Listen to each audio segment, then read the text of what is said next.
Sa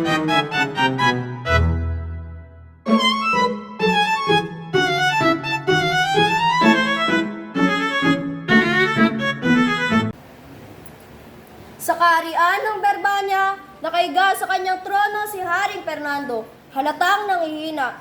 Nasa tabi niya si Reyna Valeria at ang tatlong prinsipe, puno ng pag-aalala.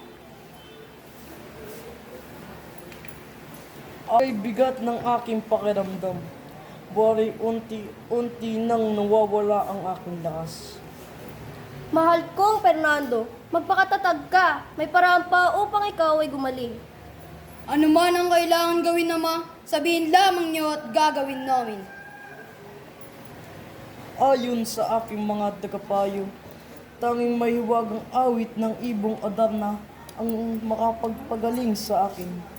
Subalit ito'y matatagpuan sa bundok Tabor, isang lugar na hindi bastang-bastang mararating. Huwag kayong mag-alala. Mahal na Ama, gagawin namin ang lahat upang matagpuan ang ibon. Ipagkatiwala ninyo sa amin ang misyong ito. Ano man ang mangyari, hindi namin kayo bibiguin.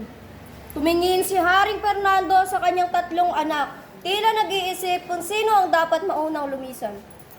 Dahil ikaw ang aking panganay, Don Pedro, ikaw ang unang maglalakbay. Ipagkakatiwala ko ito sa iyo. Huwag kayong mag-alala, Ama, mahal kong Ama. Hindi ako babalik sa areang ito nang hindi dala ang ibong Adarna. Don Pedro, mag-ingat ka sa iyong paglalakbay. Huwag mong kalilimutan na ang tunay na lakas ng isang hari ay nasa kanyang mapakabutiang loob. Ipagdarasal ko po ang aking tagumpay. Paalam, aking mahal na magulang. Lalabas si Don Pedro, dala ang kanyang espada at suklay. Isang madilim na kagubatan, si Don Pedro ay mukhang pagod at gutom. Halatang ilang taon na siyang naglalakbay. Napakahirap hanapin ang ibong iyon. Hindi ko na alam kung nasaan ako.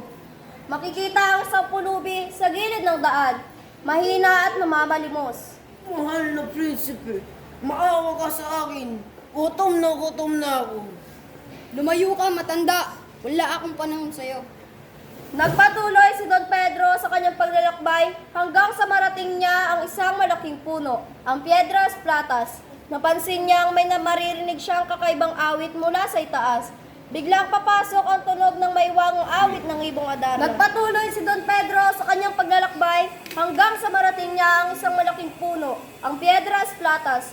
Napansin niyang may naririnig siyang kakaibang awit mula sa itaas. Biglang papasok ang tunog ng maiwagang awit ng ibong Adarna. Ano ito? Napakaganda ng tinig. Parang inaantok ako. Dahan-dahang pipikit si Don Pedro at mahuhulog sa isang malalim na pagkakahimbing. Biglang magliliwanag ang entablado at unti-unting magiging bato si Don Pedro. Sa palasyo ng Berbanya, makikita si Haring Fernando na lalong nanghihina. Papalapit si Don Diego. Don Diego, ikaw naman ang susubok. Huwag mong tularan ang iyong kapatid. Sa palasyo ng Berbanya, makikita si Haring Fernando na lalong nanghihina. Papalapit si Don Diego. Don Diego, ikaw naman ang susubok. Huwag mong tularan ang iyong kapatid. Mahal na Ama, ako po ay nangangakong hahanapin ang ibong Adarna at ibabalik ko ito sa Berbanya. Lalabas si Don Diego, puno ng tiwala sa sarili.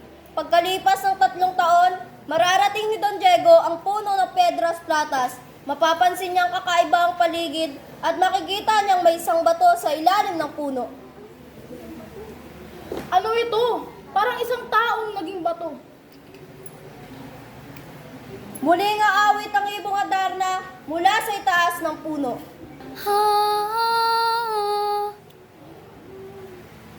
Kay gandang awit. Parang inaantok ako. Pipikit si Don Diego at tuluyang mahulog sa isang malalim na pagkakahimbing. Biglang magliliwanag muli ang entablado at magiging bato rin siya katabi ng kanyang kapatid. Paglipas ng 3 taon, makikita si Don Juan sa gubat, sugatan, ngunit matatag. Mararating niya ang bundok Tabor at mapapansin ang 2 bato sa ilalim ng puno. Ano ito? Parang hindi maaari. Ito ang aking mga kapatid. Mapapatingala si Don Juan at makikita ang ibong Adarna na nakadapo sa sanga. Hindi inaasahan ni Don Juan na matutuklasan niya ang kanyang mga kapatid ay naging bato, isang sumpang dulot ng may wagang awit ng ibong Adarna. Dahil alam niyang delikado ang awit ng ibon, hinugot ni Don Juan ang kanyang labaha, ginuwit ang kanyang palad at tinatakan ng dayap upang manatiling gising. Kailangan kong tiisin ang sakit. Hindi ako dapat makatulog. Matapos ang awit, bumaba ang ibong Adarna upang maglinis ng balahibo. Mabilis na inihagis si Don Juan ang lambat at nahuli ang may wagang ibon. Nagtagumpay ako. Ngunit, paano ko wawakasan ang sumpa ng aking mga kapatid? Sa likod niya, isang may wagang ermitanyo ang lalabas mula sa anino. Batang prinsipe, nakikita ko nagtagumpay ka sa paghuli sa ibong Adarna. Ngunit isang mas mabigat na hamon ang iyong haharapin. Mahal na Ermentanyo, tulungan po ninyo ako. Paano ko may aalis ang sumpa sa aking mga kapatid? Tanging ang mahiwagang ipot ng ibong Adarna ang makakapagbalik sa kanila sa kanilang dating anyo. Ngunit mag-ingat ka, Don Juan. Hindi lahat ng puso ay marunong magpasalamat. Pumitaas ang dahon ng ermitanyo at ginamit ito upang pukawin ang ibong Adarna. Sa utos ng ermitanyo, inilaglag ng ibon ang kanyang ipot sa mga batong katawan ni Don Pedro at Don Diego. Sa isang iglap, nagbalik ang kanilang anyo. Himatin saglit sina Don Pedro at Don Diego bago unti-unting magising. Anong nangyari? Parang nananaginip lang ako. Titignan nila ang kanilang paligid at mapapansin si Don Juan na hawak ang ibong Adarna. Ikaw, Don Juan, paano? Huwag kayong mag-alala, mga kapatid. Natagpuan ko ang ibong Adarna at iniligtas ko rin kayo mula sa sumpa nito. Titignan ni Don Pedro ang kanyang nakababatang kapatid at sa loob niya ay sisibol ang gigit. Si Don Juan siya ang nagtagumpay. Bakit hindi ako? Ako ang panganay, dapat ako ang bida sa kwentong ito. Si Don Diego naman ay tahimik lamang, ngunit halata sa kanyang muka ang pangamba at pag-inggit. Anong gagawin natin ngayon? Babalik na tayo sa Berbanya. Ang ating ama ay naghihingalo. Ang ibong Adarna ang tanging makakapagpagaling sa kanya. Don, upang mapagpagkasila ng kasikatan o mapagpagaling sa matamis na salita, ang tunay na kabayanihan ay hindi nagsusukat sa papuri o kundi sa busilak na puso. Tatango si Don Juan bilang tanda ng paggalang sa ermitanyo. Magsisimula ng bumalik sa palasyo ang tatlong prinsipe. Ngunit sa kanilang puso, may nagbabadya ng panganib, ang unang pagtataksil. Hindi ko matatanggap ito. Lagi na lang si Don Juan ang pinapabor. Pero, paano natin siya aalisin? Madali lang. Pagod siya mula sa kanyang paglalakbay. Kapag siya ay nakatulog, saktan natin siya at iwan natin siyang sugatan. Sa gubat at tayo ang... Makapunta na si Don Juan sa Reino de los Cristales, nakita ni Doña Maria si Don Juan sa kaharian na ito. Sino ang nariyan? Alam kong may tao riyan, kaya't kung ayaw mong ipatawag ko pa ang aking ama ay magpakita ka na lamang. O aking prinsesa, ako si Prinsipe Juan, anak ng Berbanya, at hindi ko mawari kung ako ba ay makakabalik sa kaharian ng aking mga magulang. Ang inyong kaharian ay aking nilakbay ng ilang taon pa upang ikaw lamang ay masilayan. Tumayo ka, Don Juan. Tanggapin mo ang aking kanang kamay. Ito ay tanda ng aking pagsinta kung habang buhay sa ating pagmamahalan maglihim ay kataksilan.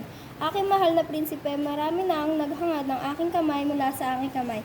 Ngunit hanggang ngayon ay wala pa rin nagtagumpay dahil patid kong naiiba ka sa kanilang lahat at tayo ay nagsumpa ng pag-ibigan, pinapangako kong ikaw ay tutulungan para sa iyong ikakatagumpay. Salamat aking mahal na Maria. Buong tapang na pumunta si Don Juan kay Haring Salermo para kausapin ito. Isang panauhin, anong sadya mo sa aking kaharian?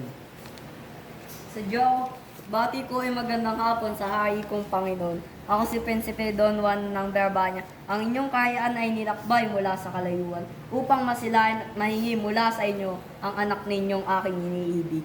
Hindi ito maaari. Itong kahilingan ko ay walang hirap na gawa. Tinanggap ni Maria ang pag-ibig ni Don Juan at umalis na sila na magkasama. Maria, isinasumpa kita, ang iyong minamahal na si Don Juan ay tiyak na malilimutan ka. Kapag dumating na siya sa Berbanya, ay siya ay ikakasal sa unang babaeng kanyang makikita sa karean ng Berbanya at ikaw ay habang buhay mag-iisa. Tumigil sa isang lugar sina Don Juan at Doña Maria para magpahinga. Aking prinsesa, ikaw muna ay aking iiwan. Pangako, ako'y babalik agad, haharapin ko lamang ang galit ng aking ama ng mag-isa. Pangako may babalik ka agad, aking iyan panghawakan. Matapos kausapin ni Don Juan si Doña Maria, pumunta si Don Juan sa karean ng Berbanya upang harapin ang galit ng kanyang ama. O aking Juan, hindi nga ako namamalikmata, ikaw ay aking nakikita. Juan, ikaw ay nagbalik na. Mahal na hay, sana ako'y patawarin sa nagawa kong hindi dapat. Kamahalan, dinggin mo ang aking sasabihin. Hinihingi ko po sa inyo ang 7 taong pagbabanal upang maiwasang ikasal kay Don Pedrong Taksil. Ang totoong nagligtas sa akin ay si Don Juan. Siya lamang ay pinagtaksilan nitong 2 kapatid upang kami ay maisama sa Berbanya bilang kanilang mapapangasawa. Leonora, sino man kila Don Pedro at Don Juan, ikaw ang bahala kung kanino ka magpapakasal at ang pag-iisang dibdib nyo ay gagawin sa linggong ito. Ngayon, naghihintay na ang parusa para sa inyong dalawa. Ngunit ama, tunay nga ang sinasabi ni Leonora. Pero sana ang parusa ay ipataw na lamang pagkatapos ng kasal. Tama nga naman ang iyong mungkay. Ikinasal na sila Don Juan at Doña Leonora, ngunit biglang nagsalita si Haring Fernando at sinabing, Itigil muna ang kasal, may dumarating na emperatriz.